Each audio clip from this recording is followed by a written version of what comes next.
But first and foremost, we are going to be stopping at Overpass, the choice of Cloud9. They're going to be starting, obviously, on the T side, with Nip opting for just the one smoke and a kit to their name. Looking like they want to play some kind of a retake, and 3 players actually getting aggressive down connector on this initial play. Cloud9 fully queuing up towards the B bomb site. They are going to one site and one site only, but this aggression from Nip will allow them to get a very fast flank in towards short should they choose to. Plopsy's going to play it passively, and Cloud9, they'll get a relatively free bomb site, but now the flank starts to come in. Lekro looking to guard the cross, can't do so. MOTM and JT with a couple of quick headshots and really piling on the pressure now as Floppy finds a third on the Glock, trying to run straight through Twist, at least able to get 2 in response, but he's all alone and he needs the ace if there's going to be any chance in this round. And he's got no armor either. The smoke grenade looking utterly useless at this point. MOTM going to get his head ripped off though, and a 2 versus 1 now for Twist as he looks to push on in. This is where that smoke can start to become a bit of a nuisance, though. He could even go for the full defuse in the smoke if he feels up to it. He knows time is running scarce. He's going to tap onto the bomb. He's going for the full defusal. They're spamming up through the smoke, and Twist, he's going to pull it off. How in the hell have Cloud9 let that happen? He snuck the defuse under their noses. Everything was right for Cloud9. They had played that perfectly. They'd got into the bomb site. They'd found their entry frags. But how can you get around the fact that Twist just sits behind his own smoke and sticks the defuse? Cloud9 not managing to connect the bullets, and that really is a huge disappointment. At least able to get the buyout on the back of that bomb plant. So they're going to have 4 rifles and JT dropping down onto the Deagle as the CT side pick themselves up a few FAMASs and an MP9 onto Lekro. What a beautiful start for the Swedes. Not so much if you're on the Cloud9. Not going to be happy about that. But bomb plant, Galil's, SG, AK, such a strong purchase has been picked up by both teams. And they're going to be going head to head. It's more of a connector control start for Cloud9. There is a player down there in the form of Lekro with his MP9, but he's going to be deciding to back away instead and watch short. It's an interesting one, isn't it? That T-sided economy allowing them to pick up 4 rifles despite losing the pistol, including the Krieg onto MOTM as well, which could be absolutely crucial. When you look at that CT buying power, they've only got 1 M4 onto Twist. Their utility is very limited.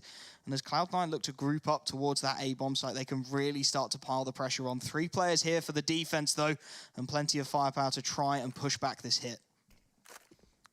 Smoke's about to blot out the sun on Cloud9, and the push will be forthcoming. There's no flashbangs to afford them, and so much grenade damage picking shrapnel out of their teeth are Cloud9. The bomb goes in first and gets dropped in such an awkward position. I'm not sure if they're on the same page about that. It forces him to just rushing straight onto the site, and it allows Rez to open his account with 2. A 2-on-1, MOTM, 4 HP.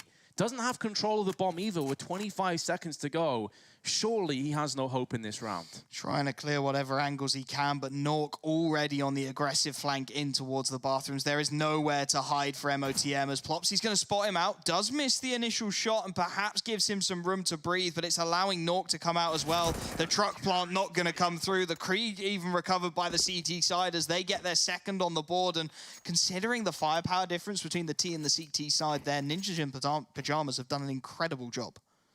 They really have. Again, that nade that was tossed onto around the flower bed of short banana absolutely rinses Cloud9. I think it did about 125 damage split between 3 players. But the head-scratching moment there, Wolfie, is they send the bomb in first with 45 seconds to go. Didn't need to. There was no smoke on the site. There's no real hope. They didn't check any of the angles. That's a very odd decision.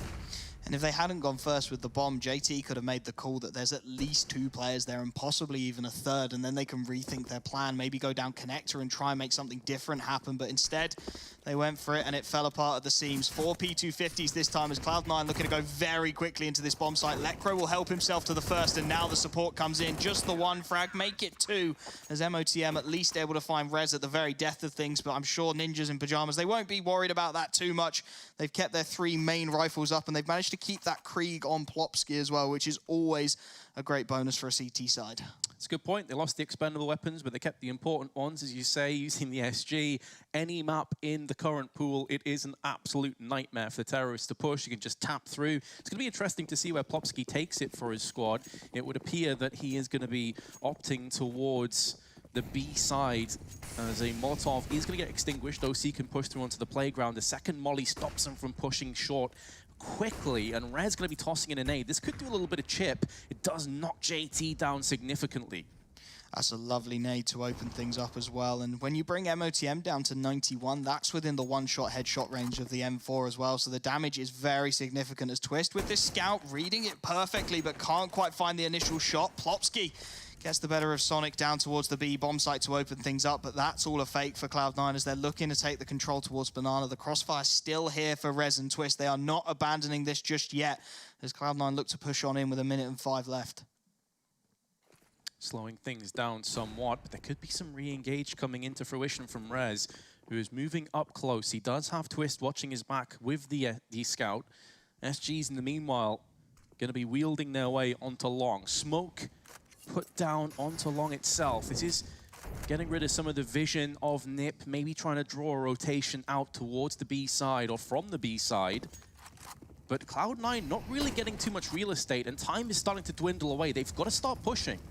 Rez still alive and kicking as well towards short, causing havoc. Finally taken down by Floppy as the push starts to come in. Twist with a lovely headshot to open things up onto Floppy, and he's looking for more as well. He'll find the second onto JT. He even finds the no-scope tag, which Plopsky will take gladly. A double for him, and Ninjas in Pyjamas find their 4th round. Twist showing up in a big way on the scout, and you've just got to wonder if that's what he can do with the scout. What's going to happen when the AWP comes into play? And there you go. This was the appetizer, and now the main course is coming to the table. And Cloud9, they're already fed up. They don't want any more. They have to drop down to Desert Eagles and P250s. It's looking rough for their choice of map. And Nip doing a very similar job to what Renegades did when it was Dexter, as I said, on the CT side. They're taking the fight to Cloud9. They're not allowing them to settle. They're forcing them into these very strange claustrophobic fights towards the end of the round. MOTM, though, gonna drop Rez. That's a free weapon that trades hands. Not an ideal start for Nip. Feels like a little bit of an oversight from NIP, if we're honest, sending Rez alone down connector and straight into a stack, as Sonic does take a little bit of chip damage off of the Krieg, and it is going to be Cloud9 looking to group down towards this B bomb site as the push starts to take shape. MOTM, of course, on that recovered M4A4. Plenty of firepower for the T side to try and make this one work.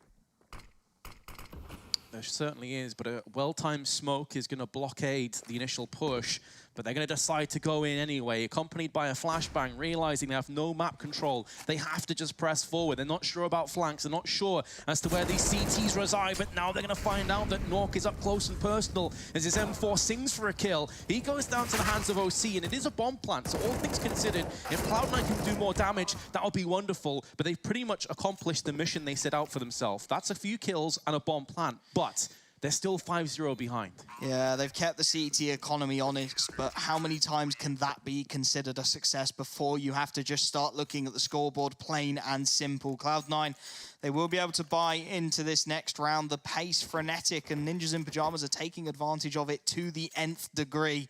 The buy is still going to be very good on the CT side, and they're even going to bring out the double AWP setup this time for Nip to try and shut down Cloud9.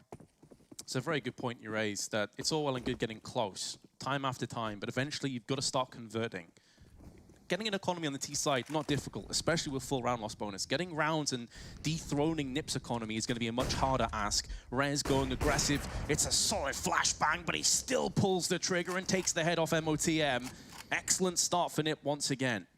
It's a little bit unfortunate for Cloud9. They play that one really nicely. 2 flashbangs to make absolutely sure, but Rez, he takes no prisoners. A quick headshot to open things up. And again, Cloud9, when they lose that opening map control towards A, they just funnel down into the B bomb site, and Nip's starting to get a bit of a read on that as well. 3 players now down into B, including Nork on the AWP, and a couple of rifles here to support him as well. The crossfire's perfectly established for Nip. You couldn't ask for a better hold as Cloud9 start to line up their nades.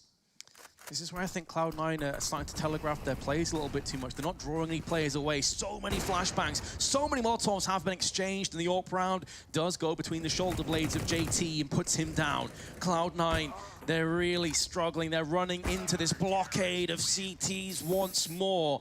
I think we're reaching that kind of time here, Wolfie, where I'd like to see a timeout called. Just Cloud9 to regroup and figure out what's going wrong. It feels like it's getting away from them far too quickly, doesn't it? 6-0 already, and honestly, there's been nothing that's made you go, okay, maybe that round was unfortunate and Cloud9 could pull something out. So they are going to go for the timeout at 6-0, and look at that, Twist, 158 ADR so far in this match.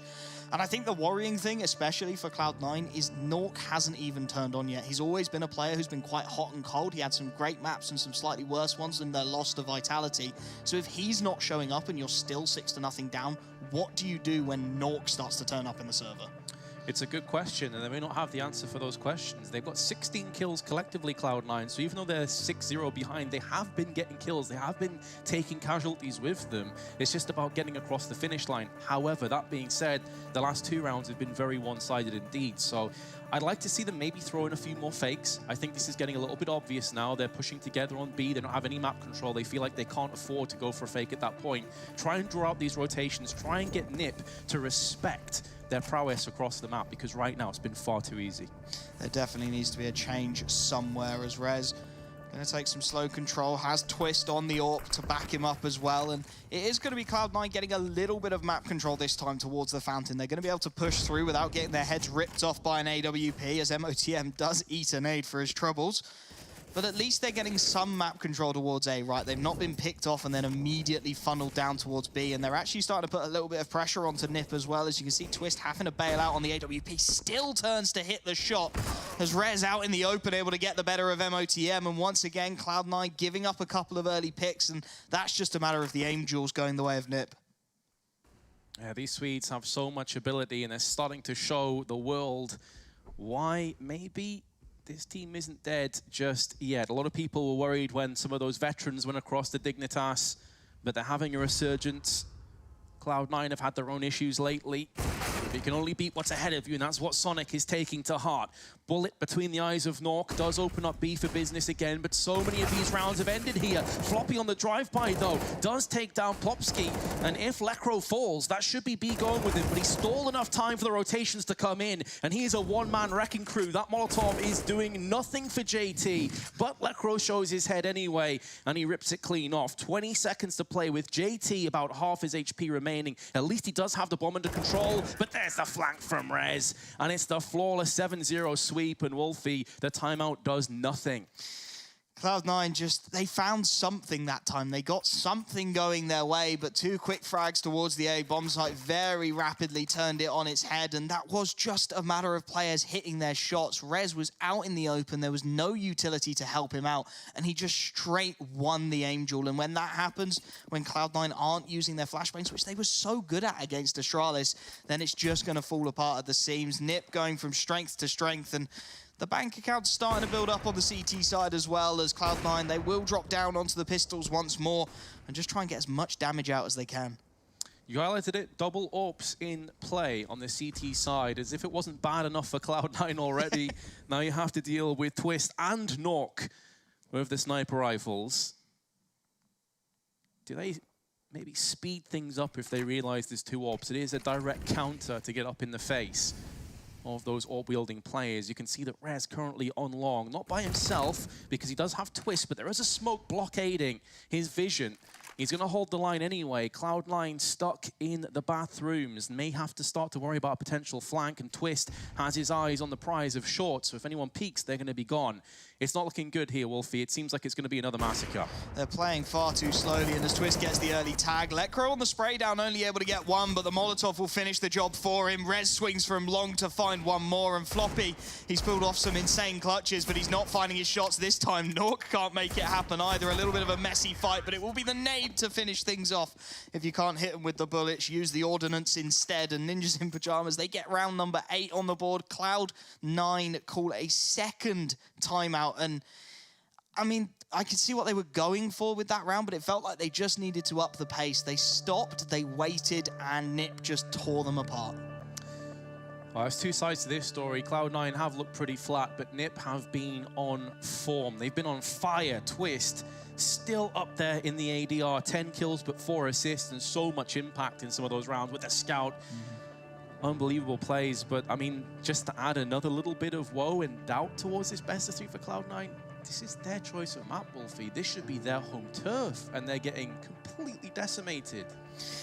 Yeah, it's got to start to put those doubts into the back of your mind, hasn't it? 8-0 down on your map pick, knowing you're going into Vertigo next, which is not a map that many teams are too comfortable on. They will be able to get the bye, Cloud9, and they will desperately hope that they can perhaps change their fortunes coming into this one. OC's got the AWP in his hands, and they're going to go for this connector control. They had a little bit of success with that when they had the pistol, so perhaps trying to replicate that as they slowly start to clear their way out and get some map control finally away from NiP.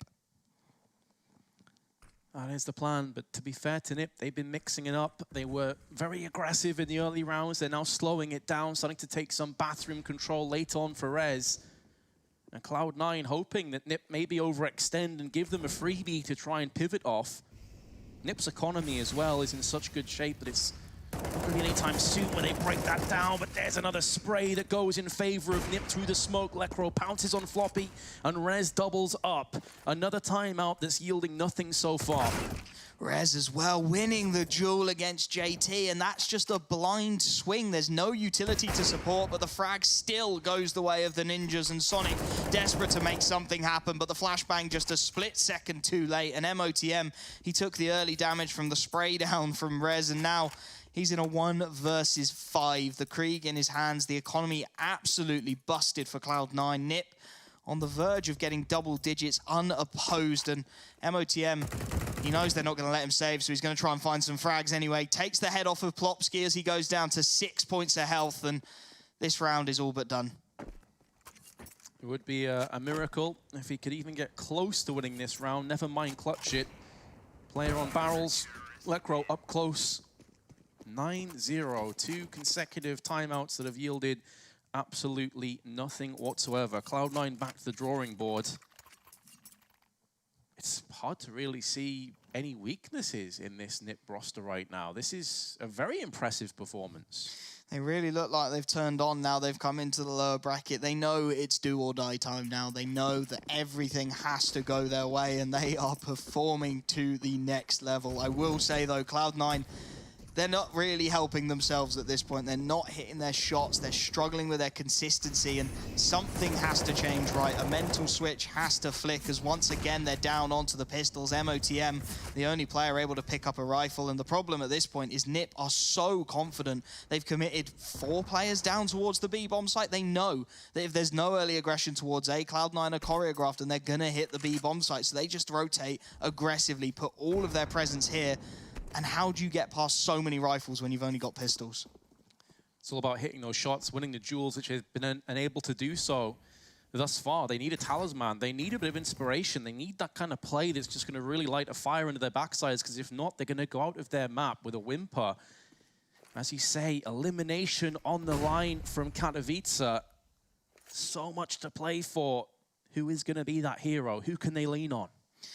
They've sent Floppy, who was the Clutchmeister Supreme against Astralis, up towards that A-bomb site just to try and put some pressure on Twist and try and force these rotations to be a little more honest from the Ninjas. And it is actually going to work. Nork under a little bit of pressure, but he'll take down MOTM early on. The 8K at least recoverable for Sonic, but as Twist gets the second, that's the A-bomb site lurk down.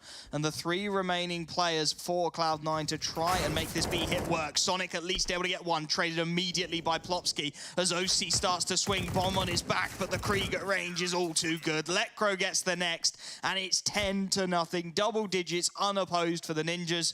Cloud9, they will be able to buy into this round, but they are running out of opportunities to get on the scoreboard. Absolutely the case. May even see another timeout round the corner, because if you don't use them, you're going to lose them. At the end of the day, you go out here, you get battered 15-0 on the first half. You're not really going to get a choice on the second half to have much of a say. I suppose the other side of things, though, is, well, they haven't really done anything with the timeout, so this is where you're looking towards your IGL. You're looking towards some of those more experienced players to maybe come up with some ideas.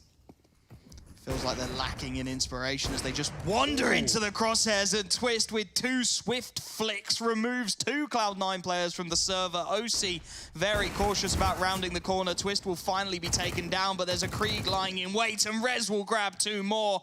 JT, all of his teammates gone before they even get any map control behind them. The nade brings him down to 64 HP, and once again, the ninjas in Pyjamas have utterly decimated Cloud9. There's not much to add, really, Wolfie. I mean, this is the most brutal, one-sided game that we've seen at Katowice. We've had some pretty stompy games. We've had 16-4, 16-5s. This is taking it to a different level, especially considering Cloud9 are solid on Overpass. I am absolutely baffled that they are getting this destroyed. They've basically had not even that many chances. I can't even remember that many 1v1, 2v2s. I mean, the very first round, of course, was that defuse in the smoke from Twist. That's the closest round we've really had. That's all they've had. That's all the opportunities they've been given by NiP. As soon as they got those rifles out, it feels like it was game over. Cloud9 going to be calling their 3rd timeout. But even if this one works, best case scenario, you're going into the half 11-4 down. And honestly, it just looks like NiP are getting to C9. They're not hitting their shots. They're not playing with any real strategy in mind. Like, they just round the corner into Twist. The first player goes, the second player goes. It's 2 free kills for an AWP. They need to find some kind of an execute. There needs to be some utility that comes out just to force NiP back into the bomb site, because at the moment they're just taking free map control wherever they fancy, and that's catching Cloud9 off guard time and time again. 23 kills for Cloud9 in round 12. They're averaging just over 2 kills around, which simply is not good enough. That's why the economy is in such good shape for NiP, why they have been so brutal. And considering that a lot of the rounds have been just a case of a couple of early trades and then just pretty much being swept aside, NiP have consistently saved 3 or 4 weapons, and they've just been absolutely fine. As you say as well, they're just feeling so much confidence that they're allowing themselves to go for these stacks. They're playing Twist alone with the AWP with no help whatsoever. Over on the A side, they don't have anyone on connector, and the rest of the team is stacked on B. And look at their positions as well. These aren't spots you can quickly rotate from. They have made this call. They have telegraphed this play. They know exactly what's coming up, and Cloud9 again are just running into the blender. It is an absolute shutdown. Another timeout. 0 rewards, 0 results for Cloud9 to speak of. And it just feels like NiP know what's going to happen before it even does. They trust that one AWP on Twist. He's completely exposed to a long, but they just trust that the call is correct. And of course it is. Cloud9 wander into the stack. The utility comes over, but at that point it's a 4-on-5, and the shots are just hit better by NiP. And it looks all too easy, all too simple, as Cloud9, again, off the back of a pause, they lose the round. They go back down onto the Eco. Sonic, this time the player to pick up an AK-47. And what can they get this time around? I don't want to be that guy. I don't want to be pessimistic, but probably not much, Wolfie. I'm going to go out on a limb and say this probably will go to NiP. I'd love to be proven wrong. I'd love to get a close competitive map, but NiP have been just on their A game, and Cloud9, I don't even think this is like their D tier sort of performance. It's been so rough. Twist, though, is being tagged down for the first time in quite a while. Cloud9 actually have the player advantage. They actually have a chance.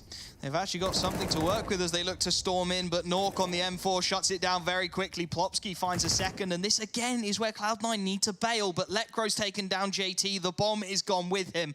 And Floppy, he has the AWP at least to try and find this 3v1, but the bomb dropped in the middle of no man's land. Letgro will be the first to go down. We've seen Floppy pull these off before as he tries to make his presence known. Nade takes him down to 42 HP. He's trying to play every angle he can, but he's only got one smoke to work with.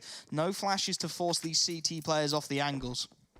He's doing the smart thing, though. He knows one player at least is on A, and barring a double rotation, this could put it into 2 separate 1v1s. At the very least, he will have a post plant. He still has a smoke. He can cordon off one of these areas. He's played it perfectly thus far, and I think he just saw the shoulder of Nork round the corner peak.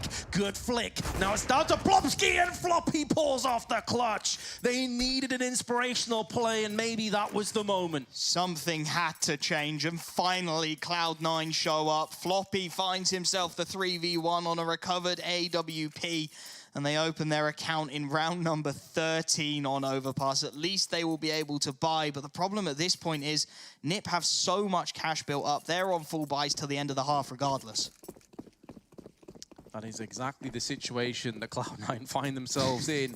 And the round that they get is off some individual brilliance. So can they rinse and repeat through that? It does at least give them a lifeline if they can take a 12-3 half. I know it seems bleak, but you win the second pistol, there's options, there's hope. There is a dream at the end. But of course, NiP could just shut that dream down right now if they do close this out 14-1. So let's see if Cloud9 can strike twice. How many times can you rely on individual brilliance to bring you rounds? A slow and measured approach from C9. They know there can be no more mistakes. Flashes over the top, but Twist is going to catch the timing to open up onto JT. And once again, NiP open things up with the entry frag. And Cloud9, they just look like they're starting to run out of options again. It's an absolutely huge 1v3 from Floppy, but that's it, right? That's all they've been able to achieve. And the setup is still good for NiP. Rez lurking in the bathrooms, just trusting himself to hit his shots. The flashbang going to cause some issues, but he will find damage before he's taken down by MOTM on the trade. And NiP, they've still got plenty of presence to work with here. They certainly do. They still have some utility at their disposal. Time starting to dwindle. Just sub 40 seconds on the clock, and Twist a step ahead of OC. They tried the boost over Flowerbed, but his head is taken clean off. MOTM boosting over his teammate now has to just traipse with the bomb, but he's actually alone with the bomb. It's not as if they're pushing towards B with it. This is going to take quite some time on the rotation. Sonic, though, has found Plopsky. That gives them an inroad towards B. And they're actually going to take the bomb all the way back around to A. Hope that they've caught NiP off guard at this point, but Lekro still lurking, still buying time, and time is running out for C9. 7 seconds. They can't get the bomb onto the site. Lekro just denying the plant, and Twist will finish the job. Ninjas in Pyjamas immediately reply with round number 13, and Cloud9 again just picked apart slowly but surely. And that frag from Twist really sums it up for me. He just reads what Cloud9 are trying to do. Absolutely, but Cloud9 also were kind of their own worst enemies in that last 20-30 second period. You saw MOTM has the bomb on long. As soon as that boost doesn't work out for them, they have a good 5 or 10 seconds where they kind of freeze and they're not sure. Sonic gets a pick on B, and they do nothing with it. They still rotate. If there's one player on A, the chances are you lose the round because of time. Yeah. It's those little moments of indecisiveness, and when you're in this situation as well, where every round is going against you, you can't afford to be indecisive. When you have those half breaks, those half opportunities, you have to be taking them, and instead it's NiP who take their 13th, and Cloud9 again fully commit to the B-bomb site. At least this time there's only 3 CT players here to defend, but the flashbang's good and Nork will open up. Nork with a quick double, looking for more on the M4. Nork with the triple, and now Plopsky comes in to try and finish things. JT in a 1v4 with 44 HP, trying to maneuver, nothing doing. 14-1 the scoreline at the half. It has been every bit as clinical and as brutal as the scoreline would suggest. We're going to have to see if Cloud9 can come back and make a ridiculous comeback after this break.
I feel on top of the world, I feel on top of the world right now. I feel on top of the world, I feel on top of the world right now. I always wanted the world, I wanna conquer the world right now. I feel on top of the world, I feel on top of the world right now. I call it the shots and the man with the plot, and we only go bombs away. Ain't no one protecting my mind as a weapon, that's why I'ma dominate. Taking advantage of every second, now I ain't got time to waste. They all tryna sign my name, they want me to sign my name.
If the Swedes can convert from here, this will be one of the fastest maps of Counter-Strike that you would have seen. And that includes 3 timeouts from Cloud9 already, who find themselves 14-1 behind. Yes, don't adjust your screens. That is real on their choice of Overpass. And Wolfie, it was every bit as one-sided as the scoreline would suggest. Everything Nip did worked, and everything Cloud9 tried didn't. But they need to start getting back on track, even just taking a few rounds to believe they can start putting up a fight into map 2 would be good at this point.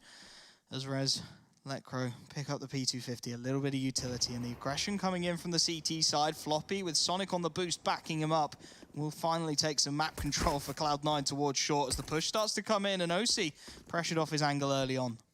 Vitally important, especially with so much on the line with an elimination match, that he doesn't get picked off early and at least can bolster up that A defense. His death would have been a waterfall onto A, and it could have just swept away this entire map. So NIP still kept at arm's reach, but they're starting to make a move through the bathrooms. And the aggression from Floppy is so important here. They need to call the rotation. C9, they need as much firepower here as possible to help them. OC at least able to take down Twist in the opening engagement. JT fully blinded on his angle, but still staying alive, and that's the important thing. Getting a couple of frags, but now Nip strike. 3 quick frags to bring it back into the 2-on-2. Floppy already on the fast flank, but Rez is going to be able to get the bomb down on the truck. And the rotations start to come in for C9. The kit planted firmly down the middle of the site. It's going to be hard for either of the Cloud9 players to get their hands on it while these NIP players are alive. Electro's being tagged left and right, flicking across, can't get it done. And now it falls to Rez. Can be quite the monster with pistols, but he's taking a lot of damage. He's hemorrhaging. His wound is proving to be a little bit too costly, and the bomb's not planted for him either. He can't stop the defuse. Cloud9 do strike where they couldn't in the first half. They convert the pistol round, but it's only their second in total. They finally get something to work with, and they will be able to buy off the back of it. MOTM finally getting himself into double digits on the kills. First player on the C9 side of things to be able to do so. But Nip, they're not going to let up the pressure yet. They will force off the back of that bomb plant, grab a couple of Kriegs onto Twist and Plopsky, Deagles, and the Scout onto Nork in support. So they are by no means out of this round. Certainly not. You can see though that Cloud9 opting for assault rifles with the FAMAS. This does leave them with less utility. A lot of teams will go for MP9s, UMPs, these kinds of weapons, so that you can afford more HEs, you can afford more incendiaries. Just the one kit for Floppy. This could be a little bit of a worry. Plus, on top of that, you've got to say as well, Wolfie, there's no expendable weapons. If NIP do get a pick, they can transfer across to an M4 or FAMAS and just bolster up their arsenal of weaponry as well. It's a very risky buy for C9, but you can understand why they've done it, right? there can be no more mistakes. Every round is a must-win, so buying up onto the rifles, onto the FAMASs, as much firepower as possible coming into this round makes sense. As Plopsky going to take the early contact, and MOTM actually going to find an opening pick before Plopsky manages to trade things out. And 4-on-4, the push still looking to come through from the Ninjas in Pyjamas towards this A-bomb site. OC with a lovely flash out will take down Nork, but the trade near enough immediate again for Nip. They've kept it to a 3-on-3, and they've got map control to work with as they start to push in towards A. Those SGs still firmly in the hands, still some utility to play off. Sonic finds himself on B alone. It's unlikely he will be tested. He's likely going to have to rotate towards A. The call will come through shortly. At least Cloud9 have both players over in this vicinity, but actually Floppy started to back away. This is going to be down to JT. The smoke's starting to plume at the back. Not quite shallow enough, though, to deter JT. This Molotov, though, is going to force him away as it just bounces up in the eyes. The effervescence of the Molotov is going to be extinguished from Plopsky's SG round delivered to the face. And now Sonic with his FAMAS. 10 seconds to try and stall this bomb plan, but it's forthcoming, and NIP are going to do it. Cloud9 cannot string anything together. And the lack of utility really coming back to bite them. They just had to deny the bomb plant. Time was low, a Molotov, a smoke, anything to stall the advance of the Ninjas would have been useful, but instead they just get picked off one by one, and Cloud9 desperately trying to salvage something on their map pick. Will be buying up pistols on map point, Deagles, 5.7s, and a little bit of utility for them to work with, but Nip surely on for a storming victory here. It is looking that way, isn't it, Wolfie? I mean, we thought this could be the closest game of the day, maybe.